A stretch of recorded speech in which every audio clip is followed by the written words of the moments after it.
Welcome to Kate's Garden. I'm Kate, and today I'm going to be talking about how we grow most of our food as a family of 8.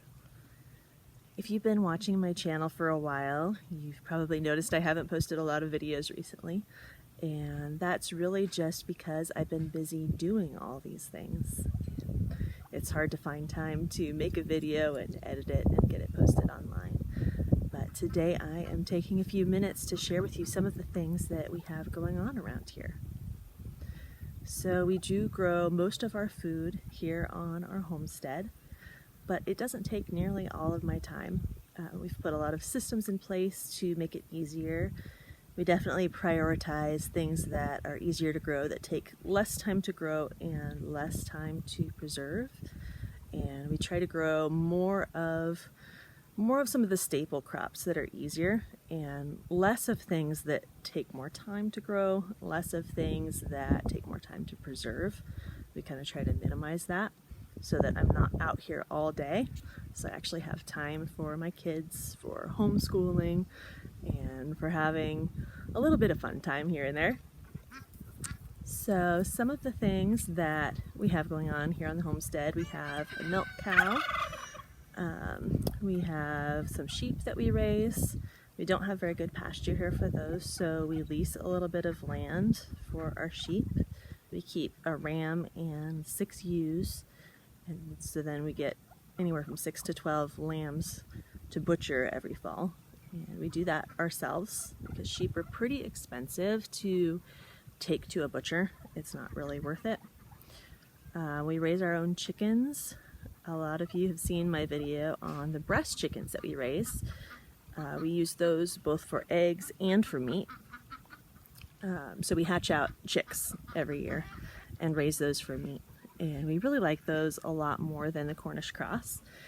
They taste really good and they're more sustainable because we can hatch those ourselves instead of having to continually bring in chicks. They're also a lot less gross than the Cornish cross. We raise some turkeys for meat. So our meat tends to be, it's really seasonal. And actually that's the case with a lot of the things that we eat, is that they're really seasonal. We don't go to a lot of trouble to have the same foods available year round, unless it's something that's really a staple for us. Like, for example, eggs. I will preserve eggs so that we have those during the gap in the fall. And we try to have some eggs year round. But still with the eggs, we eat a lot more eggs in the spring when there's a lot of them. So then for the fall, we would have our meat that we just butchered from our lambs. We usually have more turkeys in the fall.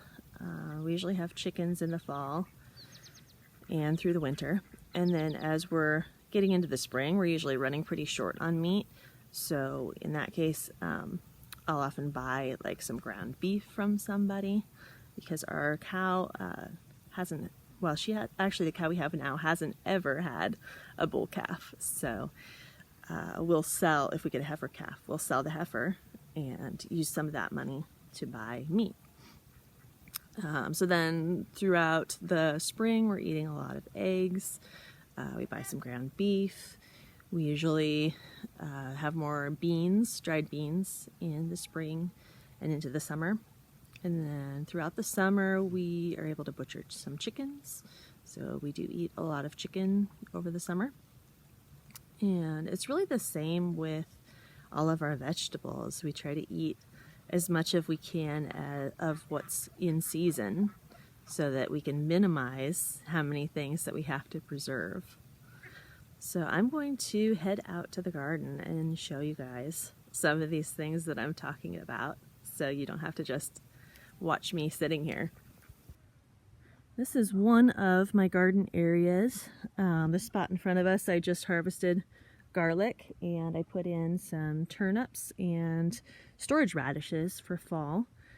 This is mid-July, so hopefully by mid to late September these will be good size for fall storage. We have a pretty short season here, so our first frost is typically sometime in September, which gives me anywhere from 6 to 10 weeks from now to finish growing all of our food. So here I have one of my winter squash patches. Winter squash is really a staple for us, and pumpkins. These are mostly winter luxury pie pumpkins here. We don't have squash vine borers where I live. At least we haven't experienced them before in 15 years of growing squash here. So that makes it a really reliable crop for me. I grow it on this black landscape fabric so that I don't have to weed it. So I really just plant it and I'm done until fall, unless I come out here and hand pollinate some of these for seed saving. And one reason that these are a staple crop for us is because they don't have to be preserved. Canning takes a lot of time. Even just chopping things up for the freezer or to dehydrate takes a lot of time. But something like winter squash or pumpkins will last all winter without really doing anything special. You can literally pile these up in your garage if it doesn't freeze, or in your living room. Oh, there's one that's about to bloom. Let me see if I can show that. There we go. And they'll last all winter long. So something that I do with these pie pumpkins is that I'll make a healthy pumpkin pudding. It's actually the same recipe that I use for my pumpkin pie, but I will make it without crust most of the time to make kind of a pudding for breakfast. So it's winter squash that I puree with milk, and you can use alternative milks if you can't have dairy. And then I add eggs, coconut sugar, and some spices and bake that. And we have that, probably 2 or 3 times every week from fall through spring. So that is definitely a staple crop for us. And because the pumpkins and winter squash are such a staple crop, I actually have 2 spots where I grow them. There are 2 crops that I do that with because they are so important. Most of the vegetables that we grow, if I have a crop failure, it's not that big of a deal because I have other vegetables that can replace those. But with the winter squash, and then the other thing I'll show you here in a minute, I split them up into 2 or 3 different areas so that if a disease or a pest hits one area, or if the deer get in, for example, I still have another spot where it's growing, which just gives me a little added insurance to make sure that we get some of that crop. So in this case, my other winter squash patch is not doing nearly as well. We had a really warm winter followed by a really cold spring, and we had multiple hard frosts in May. Then we had a huge hailstorm. So there were a lot of things that I had to plant multiple times to try to get going in our cold soil. And the other winter squash patch that I planted just didn't even germinate very well, and they're a lot smaller than this. So I am glad that these are looking good. Okay, so the other thing I mentioned is potatoes. In most areas, potatoes are really easy to grow, and they can really be a staple crop if something happens to them. For example, these got hit by multiple hard frosts in May. But they just bounced right back. They continue growing from under the ground. If something happens to this foliage that's sticking out, they can usually grow back and recover. I love potatoes because they will last typically 6 months or longer without doing anything real special. Definitely the cooler you can get the temperatures, the longer they will last. So I'll do some of mine I keep in the house, and they'll last a few months at room temperature.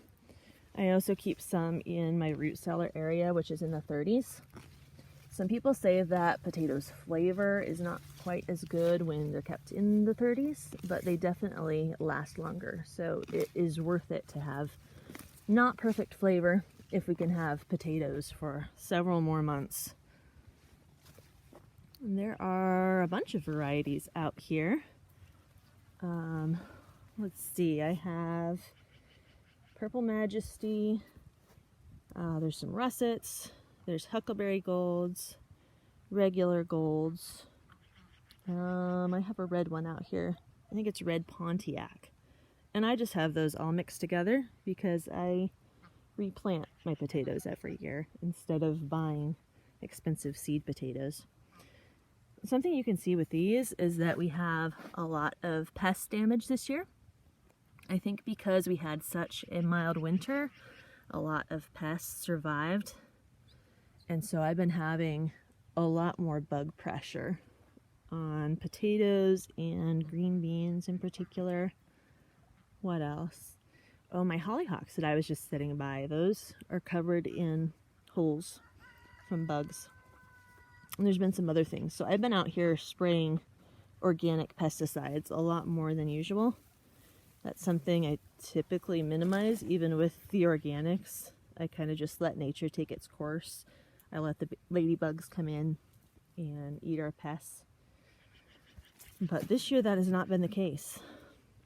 So something you can see here is my flower corn. This did not come up well at all this year. It was planted twice and it came up so skimpy that I'm not going to have good pollination. Thankfully, I have some of this flower corn left from last year. So we'll probably eat less cornbread this year, but we will still have some. But yeah, I think this was just from the cold soil. And it was really outside of my control. So this is a wheel hoe. This is something that I use to make my job a little easier with gardening. And you can see right now it has a plow attachment. I use this for hilling the potatoes. That's why that's sitting out here. Rather than coming along with a shovel and scooping the soil up on these potatoes, I come through every week in between each row. That gets rid of a lot of the weeds. I can pretty easily come through and yank out the ones that it misses. And then it hills the potatoes so that they're not getting exposed to light and turning green. And then that also has an attachment for weeding. I grow as many things as I can on this black landscape fabric because it saves me so much time. My garden areas are about 1/4 of an acre. So weeding all this by hand is not very practical. And I have a lot of grass pressure, as you can see from our neighbor's pasture. This grass just continually works its way in, and it's really hard to get rid of. So even when I have an area covered for a couple years in a row, the grass still comes right back as soon as I uncover it. So anywhere that I can, I will plant things in that black landscape fabric to make my job a little easier. It also warms the soil a little bit since I live in a cold climate, so my plants do grow a lot better on it, and it retains moisture. If I didn't have to, I would rather not use plastic in my garden, but I just wasn't able to grow nearly as much food before I started using the plastic. And now that I have more kids, I really need the extra food, and I have less time to spend out here trying to keep control of the weeds. So that is just something that we do to help us grow enough food for our family. I'm going to head over to one of my other gardens now and show you some other things that we have going on. So this is an area where I just have a little bit of everything growing. I have some new grape plants planted in here, so eventually they will take over this space.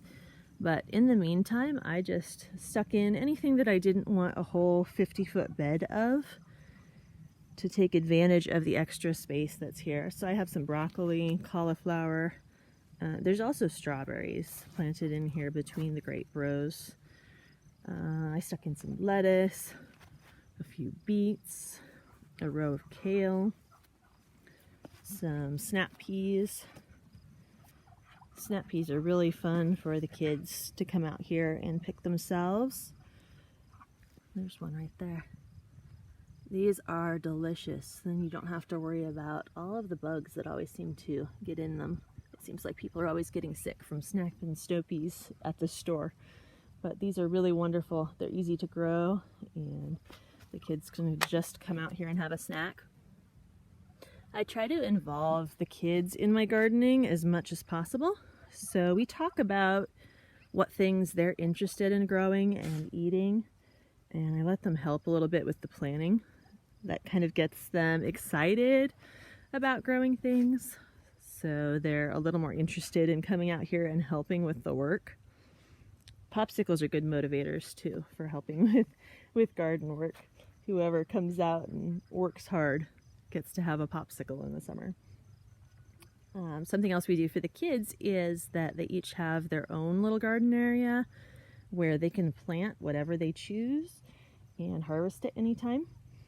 The things that are growing in my garden, they're supposed to ask first before harvesting so that they don't eat all of my berries, for example, when I'm trying to make jam. And it makes my planning a little easier, because it can be hard for me to plan how much we need for the year when the kids just come in and wipe out a whole crop with their snacking. But their garden areas, they can harvest anytime they choose and snack on those, or sometimes they'll actually make a dish for the family with something they grew themselves. That's really fun for them. This kale, we actually don't eat a lot of kale, but I always put in a row of it because it makes such great animal feed. We keep our ram here for the summer. The ewes and lambs are out on pasture, but I keep the ram just right over there. You can probably hear him. So whenever I come out to the garden, he gets excited because he knows he's going to get kale and weeds that I pull. And that's pretty much how we feed him over the summer rather than giving him hay, since there is not a lot of pasture here for him to eat. The milk cow loves kale as well, and goats, and the horse I have now likes kale. So I might actually put in more of this next year. Some years I do, but it's hard to fit. I don't know why. I have a 1/4 of an acre garden, and there's not always room for all the things that I want to grow. So over here I have another one of my potato patches. This one definitely could use some weeding, although these actually are not weeds. These are peach root stalks that I need to dig up, and I use those for grafting. And they tend to spread. I have my tree nursery over here next to these potatoes, and so that's why these are spreading into here. But they'll be dug up and grafted. This was my last planted potato patch, so they're the smallest of the 3 areas that I did. I do like to plant my potatoes in succession so that we have some earlier in the summer and then some more that are ready closer to fall, to try to time that right with storage, because I want my fall storage area to be cooler when I put them in there, and they'll last longer if they're harvested later. So this is the same mix of different potatoes, and there's some more over here.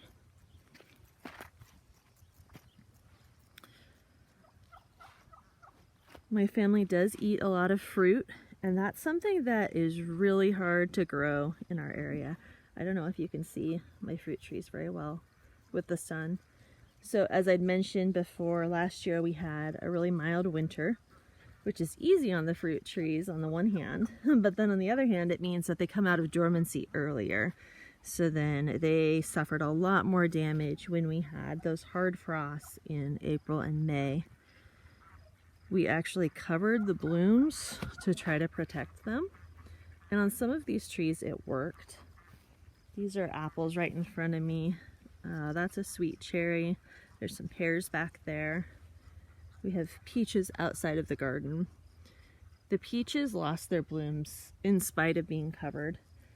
And so, I think the pears just didn't get pollinated this year. Maybe because it was so cold when they were in bloom.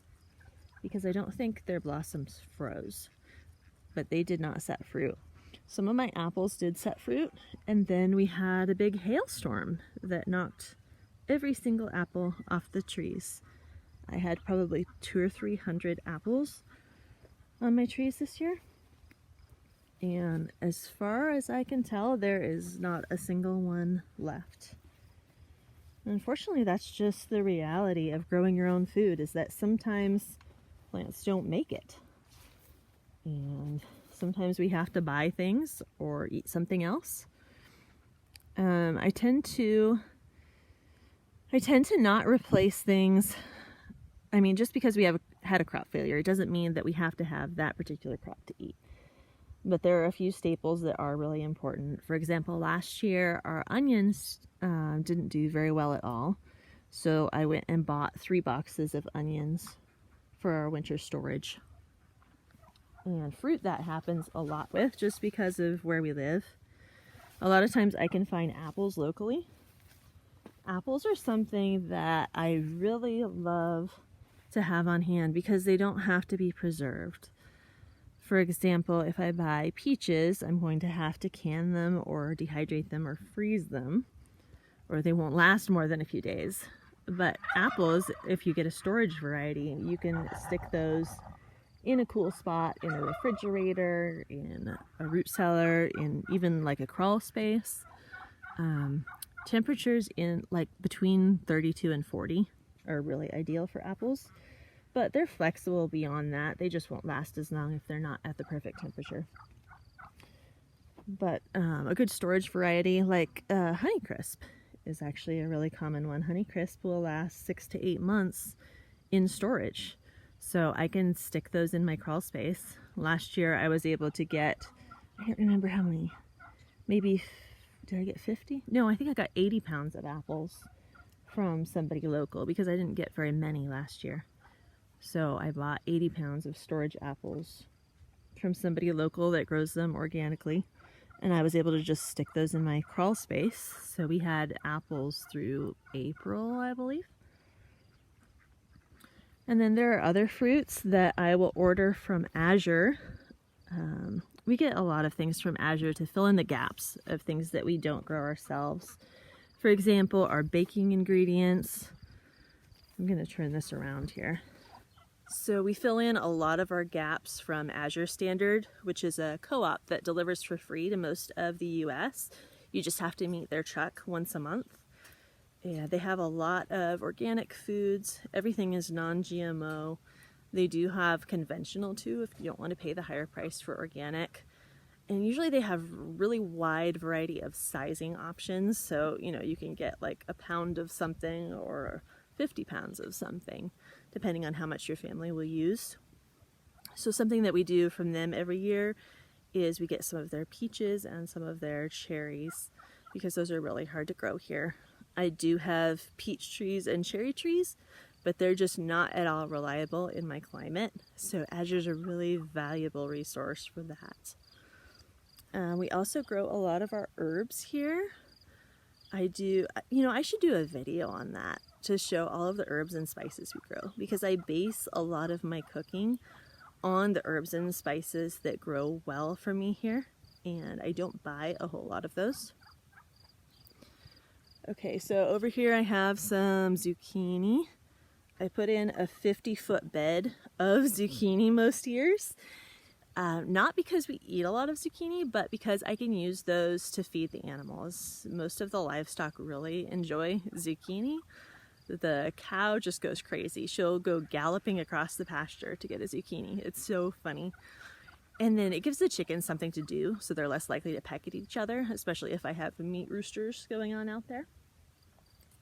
So some more staple crops that we grow would be root crops, like carrots, I already mentioned the turnips, beets, storage radishes. All of those are really nice because you don't have to do anything special to preserve them. Even though I do can, I do freeze, I do dehydrate things, I do some fermenting. All of that takes a lot of time and effort. And when you have a root crop that doesn't require that, you just need the right storage conditions, like the same with the apples. You need an extra refrigerator or a crawl space, somewhere that's in the 30s, or even you can get into the 40s a little bit and usually be okay with those crops. So then you have them all winter. I mean, you just have to put them in there and then they're there. And that really maximizes your time with growing your own food. So you're not spending all of your summer in the kitchen canning. So these are some of my cabbages.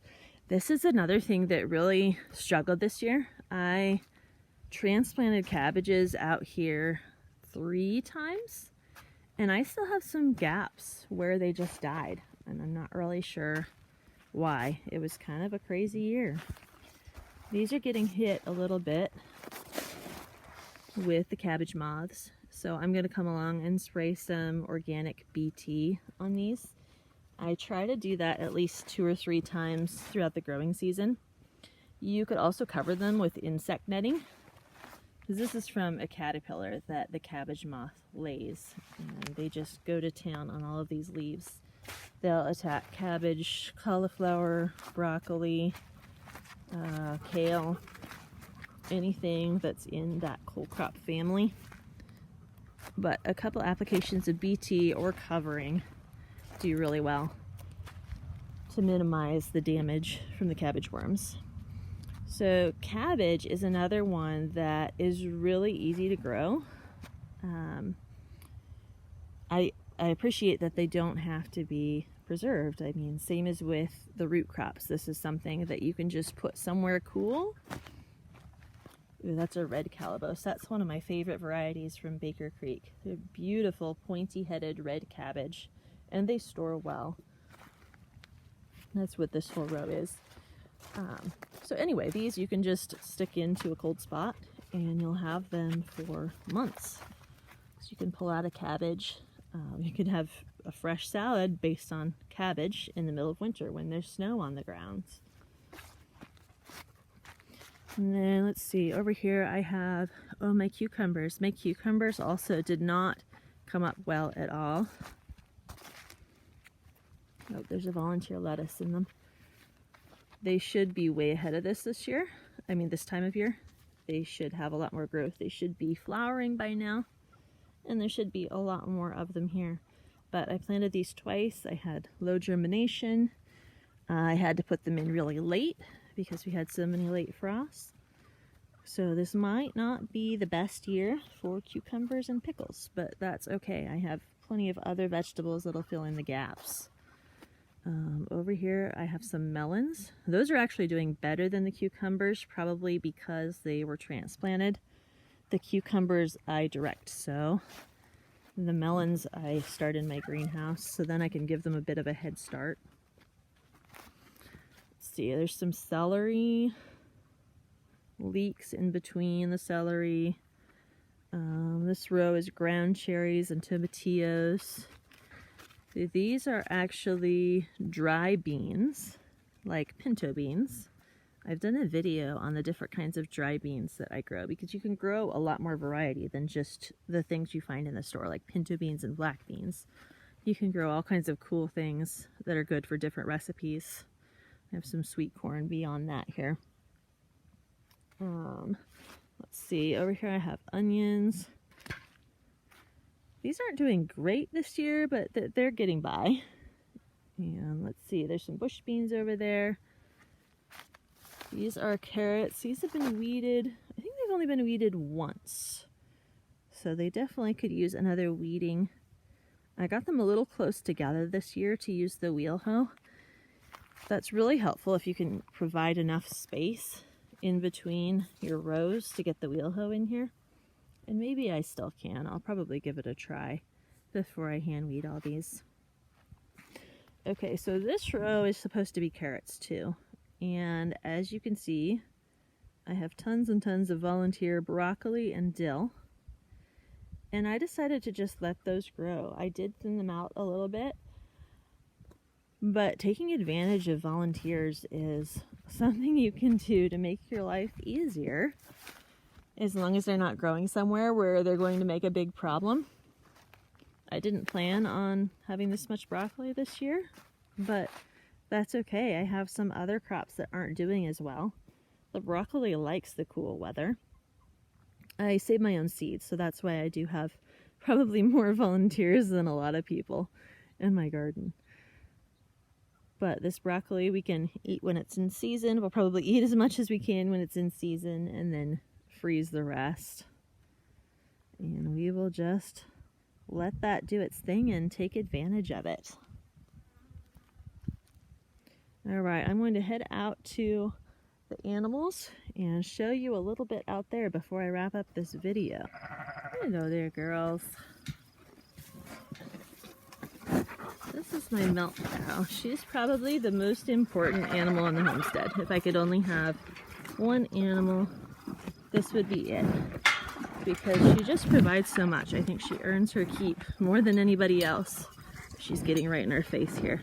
She loves to be scratched and loved on. She's like a giant puppy dog. But a milk cow provides so much more than just milk. It is a lot of work, and it is a big commitment to have to be out here every day at a specific time to milk. Calf sharing can help with that, but it does come with its own set of problems. Hi there, girl. She's due in September, so she's currently dry. Hi there.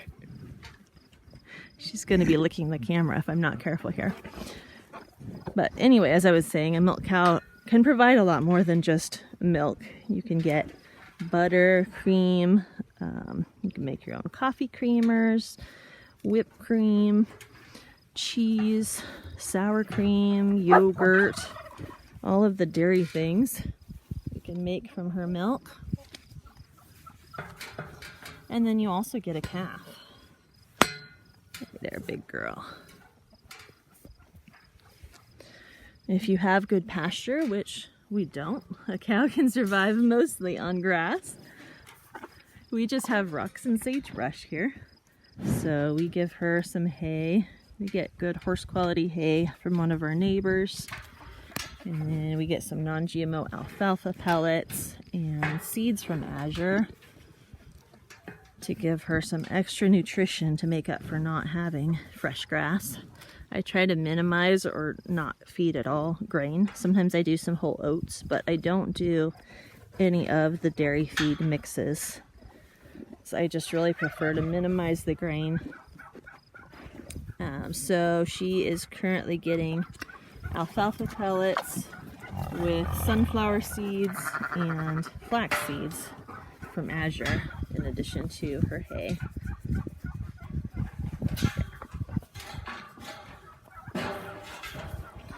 We do goats as well, but I find that the goat milk is not as versatile because it's naturally homogenized. So it takes, well, it's just not as usable. You have to use a cream separator. And it's hard to make things like butter and ice cream out of the goat milk.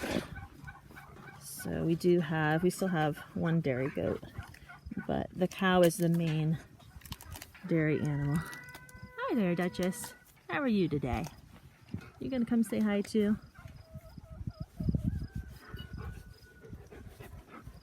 All right, let's head on over to the chickens and talk about them. So for my chickens, I use chicken tractors to separate out different breeds for hatching purposes, and then also to raise roosters for meat and grow out new pullets. This is my main chicken coop, which is stationary.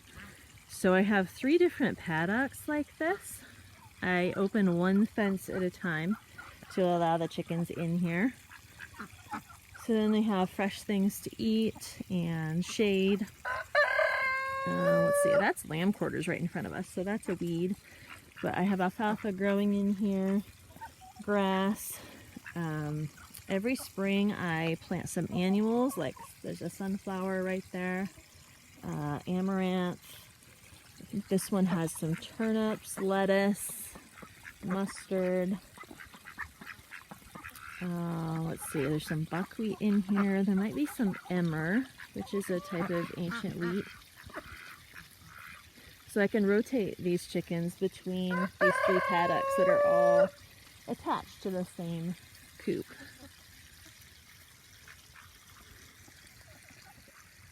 They love to get all this fresh stuff. In here I have breast chickens, which I talked about earlier. So these are my egg layers. They lay pretty well. I would say that they're average layers. They lay a really large white to light brown egg. And they're similar to a lot of the other heritage breed layers, like a Buff Orpington or a Barred Rock. I would say that their laying capability is similar to those. But these are a really great meat bird. We can hatch their eggs and grow out our own meat. They take 16 to 18 weeks to reach 4 pounds dressed weight, which is about twice as long as a Cornish cross.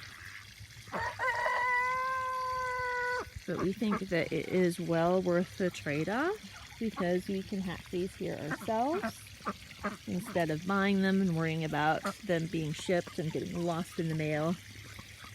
And also because we just prefer the meat to these over the Cornish crosses. We used to raise Cornish crosses, and they are definitely the fast food of the chicken world. There's not a heritage breed that's going to beat those as far as grow out time and size.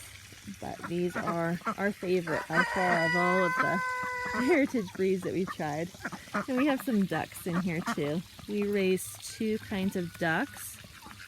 And these are Welsh Harlequins that are in here. Welsh Harlequins we use for eggs and also for meat. They can be butchered around 2 months for a decent sized roasting duck. They're really good with like a vinegar and honey glaze. I don't raise a lot of ducks for meat because they're a lot harder to hatch than chicks.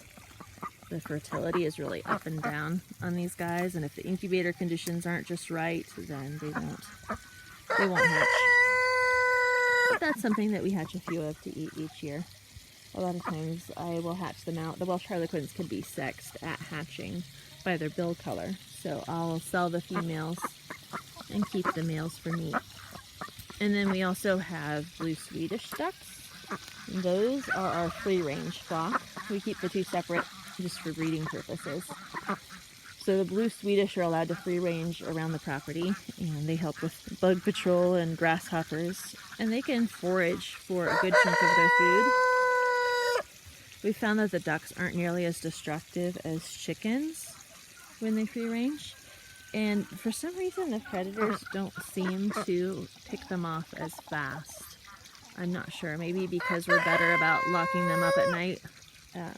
They stay in a flock, so it's really easy to get them all locked back in their duck house when it gets dark, versus the chickens who, if they get loose or get left out, they'll roost everywhere. It's really hard to round them up if they are loose in the daytime, and so they tend to get pecked off by predators.